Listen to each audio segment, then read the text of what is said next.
Carpool Karaoke customer service training, take one. Here we go. Here we go. Well, hey everybody, it's Stacy and Dina coming back at you after our last trainings were in fall of 2015. So we thought we'd revisit and catch everybody up to date on how we're doing and some things we've been doing new with customer service training for new hires. Absolutely. Lots of great things going on. One of the things that we've really changed in the last couple years is talking about how at Mercy we really have a franchise mentality. Yep. We have a lot of clinics now, and we want to make sure that our patients and visitors have the same great experience at Mercy Hospital or any Mercy clinic, right? That's right. We've gotten really big. We have so many clinics out there. We've got some new ones, and then of course the hospital, and it's very easy for a patient to start at one of our family practice clinics, get referred to a specialist, have to have a procedure, get up to an inpatient floor in the hospital, interact with radiology and labs, so people can come in contact with several Mercy employees. So we're really focusing on those interactions with all of our employees, no matter where you're at, no matter who you are, what your role is, making that interaction to be positive and welcoming environment where we're all collaborative working together. Absolutely. And like all of the other customer service training we've talked about, it just comes down to the way that we treat people. Absolutely. You know, treating our patients and their families and their visitors like they're our family every single time. Yep, and at a time when they're probably not at their best, and you know, it's pretty easy to come to work every day and be desensitized to the challenges and the vulnerability or the pain and the issues that they're going on. You know, we really got to try to remember that every time. Absolutely. You know, and we mention it now because it's just something that we all do need to focus on. You know, Dina talked about being desensitized. You know, we come to a hospital or a clinic every day for our work, and so we don't think twice about it. But for so many of our patients and their families, just coming to our hospital, coming into one of our clinics is a huge source of anxiety. They're scared, they don't feel good, they're worried about themselves and their family, and we have to remember that with every interaction. That's right. All right, we're going to kick it over to Kim Powers to update us on where we are with our patient satisfaction scores. Yep, and we're going to carpool customer service our way around to the clinics, and we'll catch up with you guys later. See ya. Bye-bye.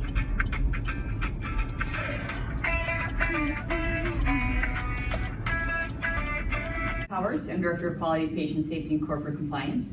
And I get to talk with you about how we use the scores for patient satisfaction, both internally and externally. So the first slide I'd like to share with you is our board scorecard. And as you can see, we have the 8 domains or categories listed here. The 3 for outpatient, SCU, and then ECU is listed here. And then on the right side is our targets, which are they're set up by CMS, Centers for Medicare and Medicaid Services. And then we have Mercy's data through here. And we want to be at least in the white, which means that we've hit the lower end of our target range. If we're in the red, as we are about communication about medicine, that means that we have not hit that number yet. If we're in the green, that means that we've hit the high end of the target, which is great. So we know we have work to do about communication about medicines. You'll hear more about that in a little bit. Discharge planning, discharge information continues to be high and in the green, which we're really happy about. And while we're in the white, which means that we've hit that lower end, we still have work to do. Down here is our outpatient scores, and you can see here that we aren't quite where we need to be. We're kind of close, but we still have work to do in those outpatient areas, and again, you'll hear more about that in a little bit. This slide demonstrates how we're doing with value-based purchasing, which is a reimbursement program for CMS. And so we have a certain percent of our dollars withheld by CMS every year, depending on how we do in various quality measures, quality scores, and this is 25% of that. So looking at this, again, this one's color-coded by month a little bit differently. In the green, that means that we've hit the top end. White means that we're in between, we've hit achievement, and red means that we have not hit that achievement level. And then lastly, externally, our patients have access to see the data also. And so if you go to the website Hospital Compare, you can see how Mercy Iowa City does and how different hospitals in the area also do. And we are really proud of the work we do. We are the only hospital in Iowa that is 5-star by CMS for 2016 for both quarters. So that's a huge accomplishment for us. And again, this is a big piece of that. But we still have work to do, as you're going to see. So patients who reported that they always received help as soon as they wanted, we're at 65% who said always that they do have that feeling. We're higher than our peers here, but we're a little bit below Iowa average yet. So that's an area that's being worked on. This also ties in then to patient safety things. So it ties into patient falls and different things that we look at. So it's another way that we use our data. Patients who gave their hospital a rating of 9 or 10, with 10 being the highest, we're at 82%, so we are above our peers and above Iowa average on that. And then lastly, patients who said yes, they would definitely recommend a hospital. We're at 84% versus 79, 81 here, and we are significantly above the Iowa average there. So that's one that we are really proud of and we normally score higher on. So next you're going to hear from Sarah Schoner, who is over the PI steering committee that we have with patient satisfaction. There are 8 inpatient HCAHPS domains in addition to 3 Press Ganey domains that are representative of the emergency room, outpatient services, as well as outpatient surgical services. You will now hear from the leads of these categories to tell us about their initiatives. Hi, I'm Leanne. I am a member of the team that's working on responsiveness that's going to help with our patient satisfaction. There are 2 questions that patients get in their survey about their patient satisfaction related to responsiveness. One is, when I use the call light, did I have timely help? And the other question was, did I have timely help when I needed to use the bathroom? So those are some areas that we have to improve on. A couple things that we're working on is to try and address those needs in a more proactive manner. So when staff are in the room, regardless of who you are as staff, if anything we can do to kind of address the 4 Ps will help us in being proactive. And the 4 Ps include their potty needs, so helping them get to the bathroom before we leave the room. Their pain needs, are they comfortable, or do we need to let nursing know that they need something? Their positioning needs, can we help them, again, get more comfortable? And then last thing is, are their possessions in reach, so that people don't leave the room and then they feel like they need to use the call light just to reach their phone. So those are a few things that we're working on. We need everybody's help and helping our patients have a great experience here. So thank you. Anytime. Here at Mercy Radiology, we like to acknowledge our patients in a very friendly manner, introduce ourselves to them, explain what procedure they're having, how long the procedure may take, and we also like to talk to the family and let them know how long to take. So it's not just the patient that's having the procedure, but it's also the family members or loved ones that come with them for the exam. They take the patients back to the room, explain the procedure, and then afterwards we tell them what they can expect. If they will hear the results from their doctor, or sometimes they may have to wait and we call the physician with the results. We always ask them if they've had another procedure here within the hospital on the same day, and if so, make sure that they know where to go for that procedure, whether it's escorting them to that area or maybe having a coworker can sometimes help us out. It's all a friendly environment here at Mercy. Hi, my name is Beth Hansen. I'm the nurse manager for the surgery care unit, pre-admission services, post-anesthesia care, and endoscopy. And I'm leading the patient satisfaction committee for ambulatory surgery. We've been meeting at least once a month to review the patient satisfaction results for ambulatory surgery. Early on, when looking at these results, we decided that focusing on improving communication with the nurses to the patients would have a positive impact on our scores. This communication, being both verbal and nonverbal, could impact the questions: nurses' concern for comfort, nurses' courtesy towards family, your confidence in the skill of the nurses, and the degree which staff work together to care for you. So what we did is we put together a PowerPoint presentation for all surgery care and pre-admission staff to review. The presentation included some tips on verbal communication words and phrases to avoid, and avoiding phrases such as "I can't," "I'm too busy," and "I'm new here." And then we provided staff with some suggestions and words to use that elicited a more positive outcome, such as "I'd be happy to help," and "let me find out for you." For the nonverbal communication, we gave examples of positive and negative gestures. The negative gestures were tense shoulders, hands on hips, and avoiding eye contact. And the positive gestures were more sitting at the patient's eye level, smiling, and having more of a relaxed stance. In the presentation, we gave the staff a list of key words from the patient satisfaction survey to be used at key times. An example of this would be, let me pull the curtain for your privacy, with the keyword being privacy. Then hopefully when they get the survey and the question, was the nurse concerned for your privacy, they'll remember us pulling the curtain. This list of keywords has been posted in Surgery Care and Pre-Admission Service as a reminder of the words that we can use when providing care to our patients in the SCU. The Ambulatory Patient Satisfaction Committee looks forward to implementing these new strategies, and we're excited to see the impact they'll have on improving our patient experience here at Mercy and the positive impact they'll have on our survey results. Hello, my name is Dr. Martin Izakovic. I'm the Vice President of Medical Affairs here at Mercy Hospital. I'm also a Medical Director of the Hospitals Program and a practicing hospitalist. I'll talk to you about one role that I do have here, and that is recently, as a part of improving patient satisfaction, we formed a group of improving physician communication.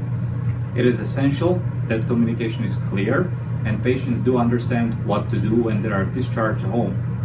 A lot of the interventions we do here in the hospital need to continue when patients go home.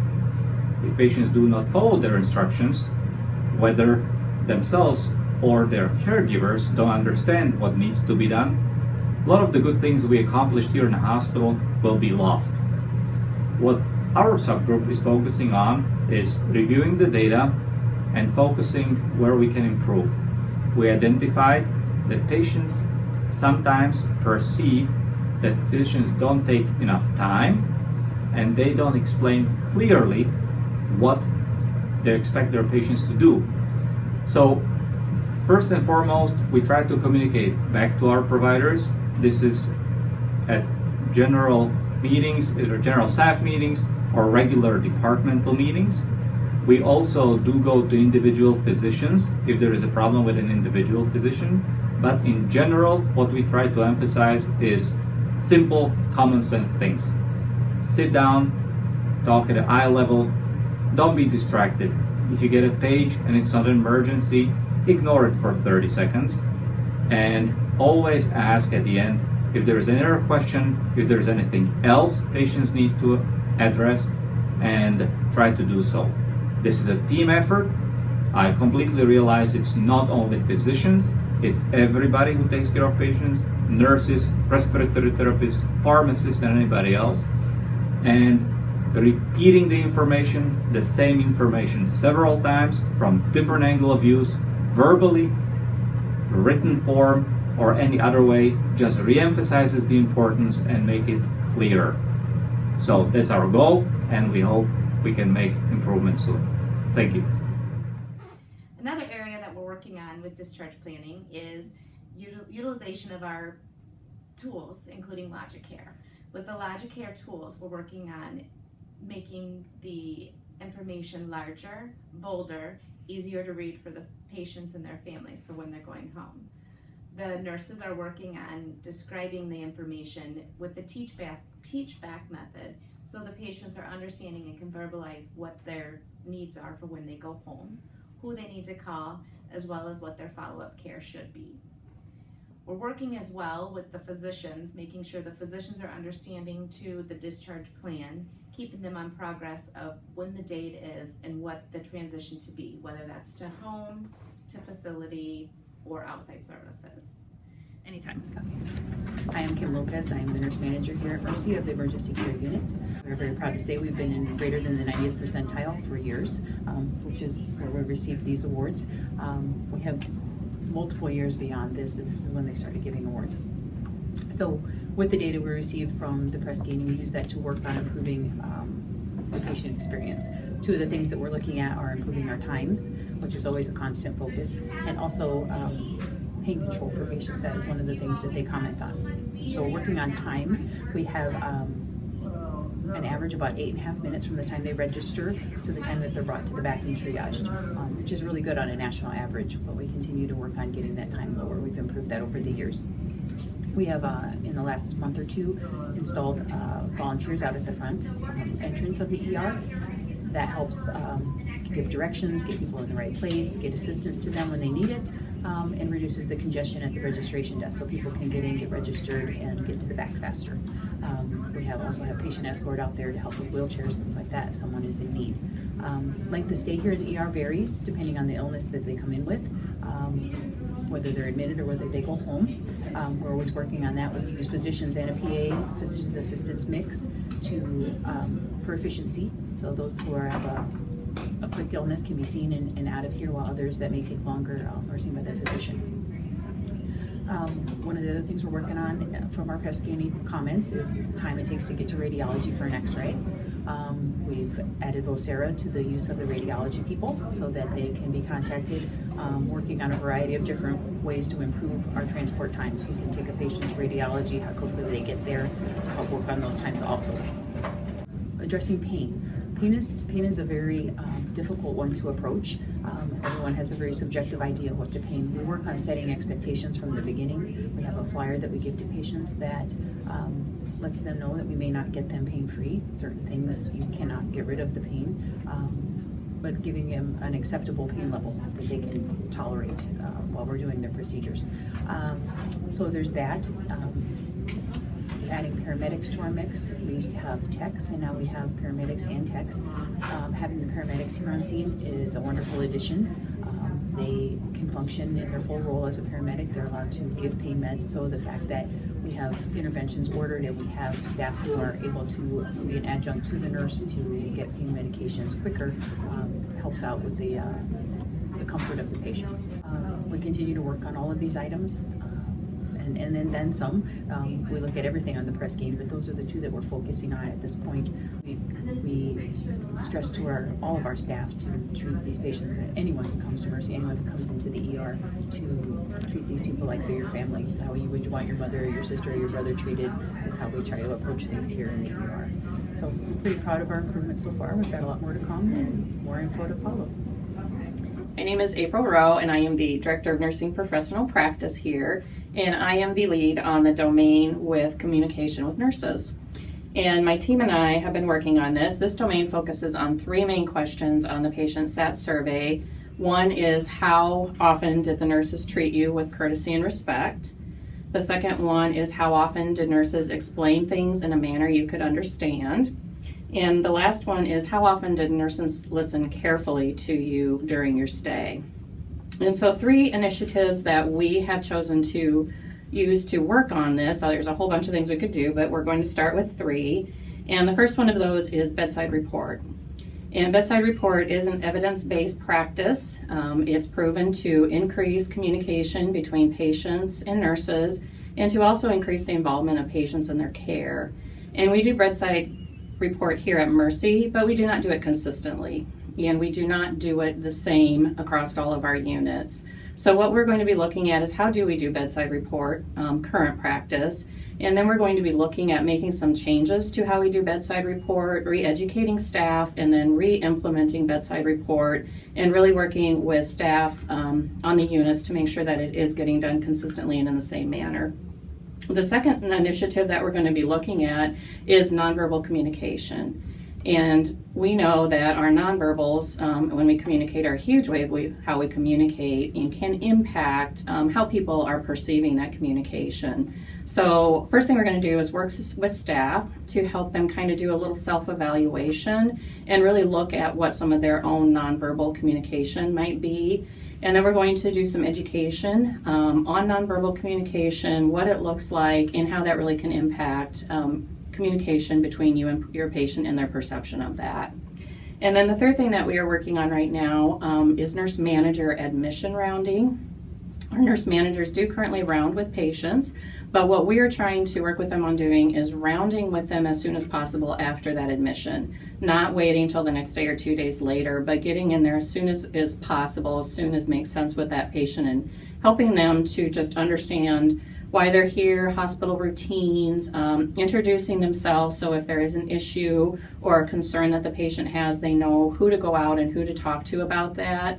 And then also just reinforcing some of those initial things that are talked about on admission, such as pain, what we're going to do to help them manage their pain, what's an acceptable pain score for them, and making sure if there's any sort of needs they may have after discharge, that those start to get talked about and addressed a little bit earlier.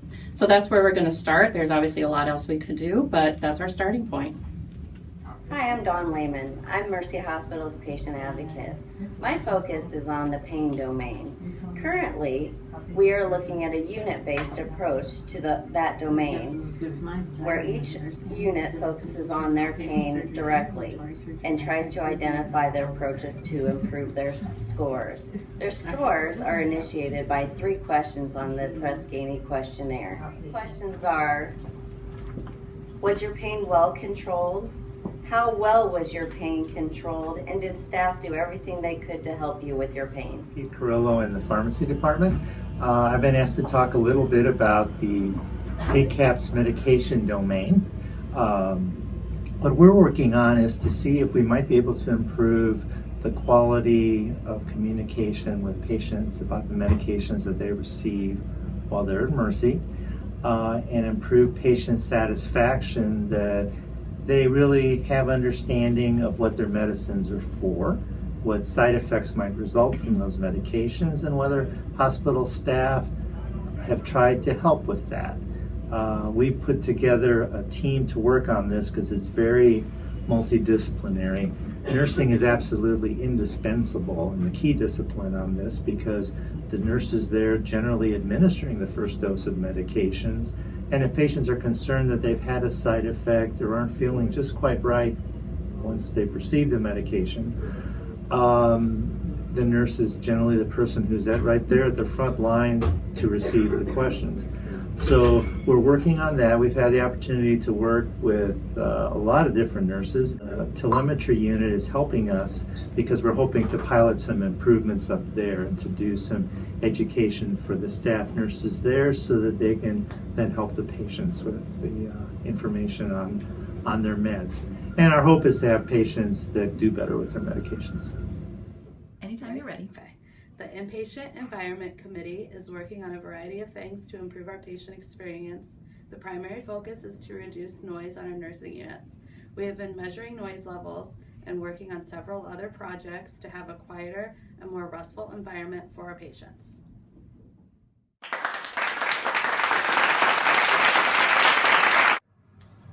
Hi, my name is Casey Green. I'm Vice President of Support Services here at Mercy Hospital. Support Services exists solely to help others do their jobs. We have a little bit of a unique perspective in that all of our areas aren't always patient-facing. We work internally with the Mercy customers, if you will. So customer service and patient satisfaction go hand in hand, and I would say it's the one thing that differentiates, or has the ability to differentiate, an organization from another. So focusing on customer service and patient satisfaction is something key at Mercy, and something we want to obviously instill in all of our employees. I'll give you a quick rundown on some of my areas of responsibility and some things we're doing differently in those areas to focus on that customer service and patient satisfaction. Within IT, we're looking at quicker turnaround on issues. So as you have issues with your PC, whatever the problem may be, looking at quicker turnaround on those.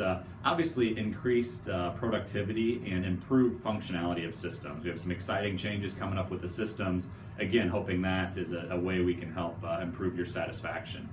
Within materials management, again, looking internally at our customers, not necessarily focusing on patients or outward facing with those patients within materials, but that group has installed the PAR Excellence system over the last couple of years. That allows us to proactively meet the inventory needs of our customers, which is all of you, our employees, to make sure that you're providing the supplies, or you have the supplies ready to meet patient needs. In engineering, we have a lot going on. We've made many upgrades to the facility, but on a different note, there's literally thousands of work orders that are submitted on a yearly basis through the engineering department. So focusing on that customer service and that patient satisfaction, if you will, turning those work orders around quickly to improve the facility.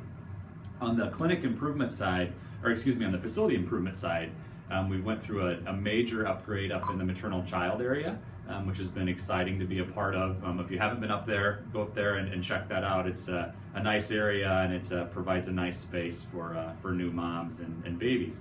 On the clinic side, our clinics are the gateway to our system, if you will. A lot of patients come in through our clinics, obviously, and they may or may not make it to the hospital. So we focused on that patient satisfaction in the clinics and really updating those facilities to be a little bit more modern, improving the paint, the flooring, the artwork in those facilities, and we've worked with engineering as well as others to improve that. On the nutrition and wellness side, a lot of exciting things going on with Stacy and her team.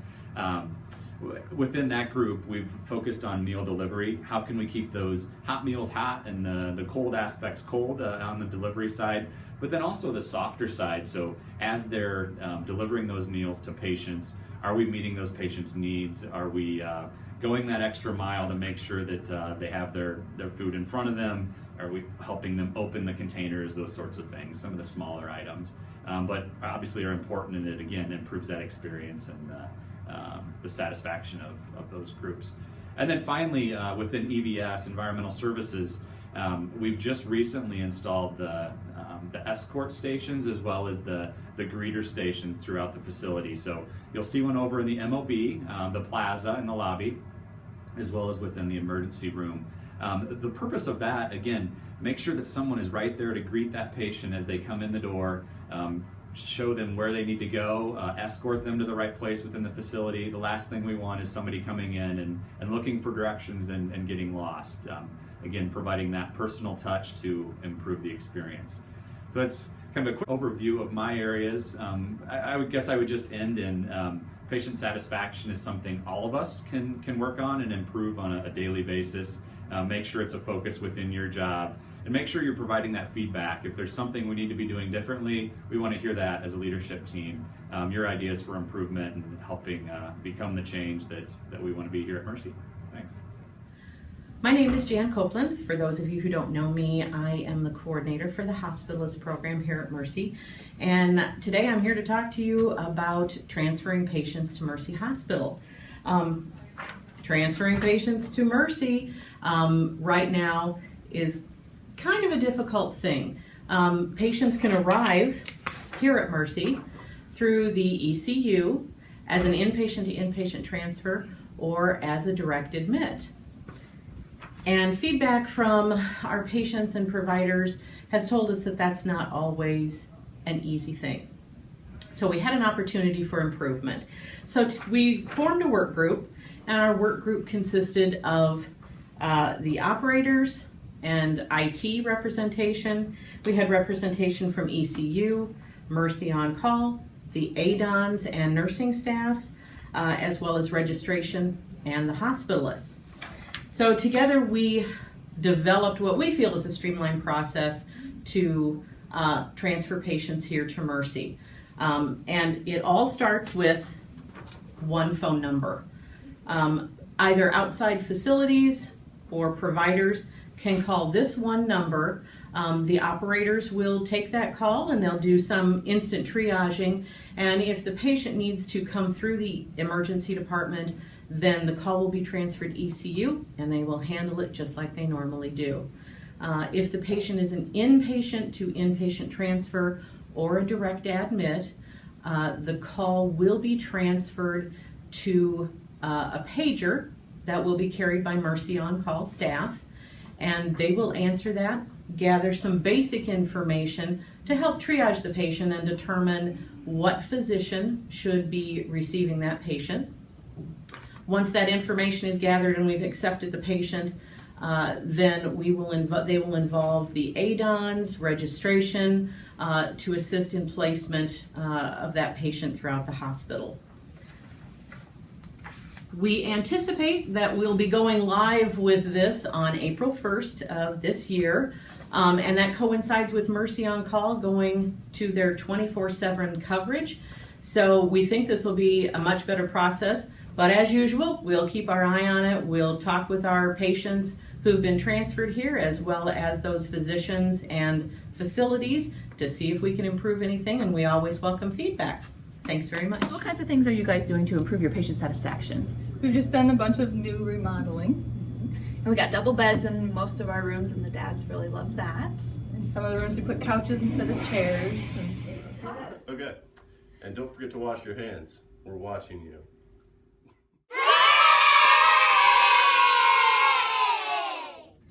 M is for making eye contact. E means explain who you are and what your role is. My name's Jeannie, and I'm with Respiratory Care. It's like your R stands for relay events, which means keeping patients informed about timeframes and durations associated with their care. C stands for close by thanking them, clarify questions, and clarify the timing of what is next. Y stands for Yay for Mercy. Identify other areas patient and visitors are in contact with and manage up. You guys, where are the car seats? Where are the kids? They must be at Mercy Pediatric Clinic. They must be. How are things going over there? They're going really well. Not a lot of people may know, but we do offer evening hours. Monday through Thursday, we're there 7:30 to 7 p.m. Friday, 8:30 to 5. And we do have Saturday hours now too. So we see the kiddos from 8 to noon on Saturdays. That is great news, because every ear infection pops up on a Saturday morning. You got it. That's right. You don't want to ruin the weekend with an ear infection, so bring them on in on a Saturday. We have a great procedure room for other things too, sports injuries. We will do laceration repairs, stapling. We see concussions. We see, you name it, we'll provide. Dr. O'Connor, she's one of our providers there. She's now starting autism screenings. She's available whenever. We always have same-day appointments, and we have 4 other providers as well. We have Dr. Skopek, Dr. Paul, Dr. Logan, and Lisa Menning is our PA. So a fun bunch of people. Wow. Well, we just got to walk through your clinic, and it is awesome. It's pretty cool, right? Very colorful. The kids love it. But yeah, it's a great place to go. Great place to be seen. Very cool. Love the primary colors. Love the pictures and the kid decorations in the room. It's just very awesome. Yeah. What about some events? You guys have been really active in the community and promoting. I know on the Mom's blog and the Facebook. What are some things going on? Well, our biggest event coming up will be on Saturday, June 10th. We're going to host a Mercy Family Fun Fair here at the Mercy Clinics building. It's going to be from 12 to 3, and there's going to be all kinds of vendors. Chad, the not-so-bad balloon guy, will be there again. It's just going to be outrageous. So, That's great. Is everyone welcome to attend? Everyone is welcome. Yes, we encourage everyone to attend. So bring the kids, bring the grandkids, make it out for the day, right? Absolutely. Yep. Well, it wouldn't be carpool karaoke without a song, guys. Oh. Should we crank it up? I think we should. Let's see what we can find here. I've been waiting for a good song all day, Dina. I know, we're gonna get it rolling. Oh, couldn't be a better song. This feeling inside my bones, it goes electric wavy when I turn it on. All through my city, all through my home, I'm flying up no ceiling when I'm in the zone. I got that sunshine in my pocket, got that good soul in my feet. All right, Dina and I still just driving around. Look who we found. It's Dawn. Hey, Dawn. Hi, how are you ladies today? I'm doing great. Awesome. So, Dawn from Urgent Care and Convenient Care, tell us what's going on. Hey, we have a new location for Mercy employees and our surrounding area for convenient care. Open on the east side now. We have an east side location, just opened March 8th. Very cool. What are the hours out there? It is a walk-in clinic, so no appointment necessary. We are open Monday through Friday, 7:30 to 7:30, and Saturday and Sunday, 9 to 4. And did I hear you say you're open every single day of the year except for Christmas Day? Every day except Christmas Day, same as urgent care hours. That's awesome. great. That makes it easier for people to remember when they need services. Yes. So what type of services are provided at the convenient care? It is a small clinic. We have 3 exam rooms. We are equipped to do many colds, coughs, earaches, sore throats, rashes, simple lacerations. We can offer flu shots during flu season for adults, not children. We also do lots of simple sprains, strains. We don't have x-ray capability there, but we can refer over to corridor radiology on the west side of town. Very cool. And so what are some of the things that we do at urgent care that we wouldn't necessarily do at convenient care? Well, urgent care has a little more capabilities with our lab. We can do blood draws, we can do CBCs and basic metabolic panels, some easy blood tests right here on site, whereas convenient care does not have that capability. We also, like I mentioned, have corridor radiology right nearby, so we use them quite a bit at urgent care where we don't have that capability at convenient care. We can also give IV fluids at urgent care. We don't have that capability over at convenient care at this point. That could change in the future, but for now, just the size of the clinic. Well, it's just a great location for Mercy staff, you know, to bop over to convenient care if they've got, like you said, you know, sore throat and earache. Yes. You know, just a couple minute drive from Mercy and you're at convenient care. And it's also located by a 24-hour Walgreens. You have Hy-Vee, you have Towncrest, you have Iowa City Family Practice nearby. So there's a lot of businesses and medical facilities in that same area. Yeah, nice convenience if you have to get a prescription filled or something. Absolutely. 24-hour Walgreens. Well, cool. Well, we didn't just bring you for the convenient care. We brought you for your singing as well. Oh, so we need for a treat. We're here to jam out. So, oh, it's some Katy Perry. Excellent. You just gotta ignite. I will not sing. I'll hum or dance. Just on the night, like the 4th of July.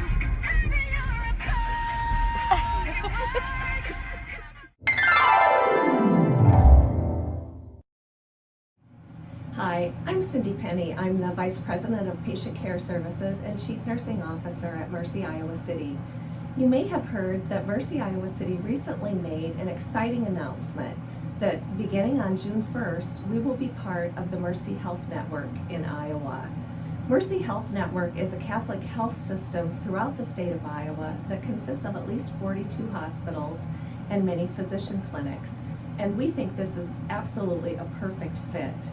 The mission, vision, and values of the other hospitals in this system are very aligned with the mission, vision, and values of Mercy Iowa City. The system and being able to pool our knowledge and our experience and expertise to continue to improve care and deliver high-value care to our patients. In addition, Mercy Health Network has the largest accountable care organization in the entire state of Iowa. We look forward to being a preferred provider in various insurances throughout the state, which will be a benefit for us and allow us to provide care to even more people than we do today. We also look forward to help from Mercy Health Network in implementing a new modern information systems and anticipate some benefits in terms of pricing when we are purchasing supplies and equipment as part of a larger group purchasing organization. So it's really clear to me that Mercy Iowa City has a very, very bright future. We are highly valued in the city of Iowa City, in our county, and throughout Southeast Iowa. And our relationship with the Mercy Health Network only makes us stronger and makes our future look even brighter.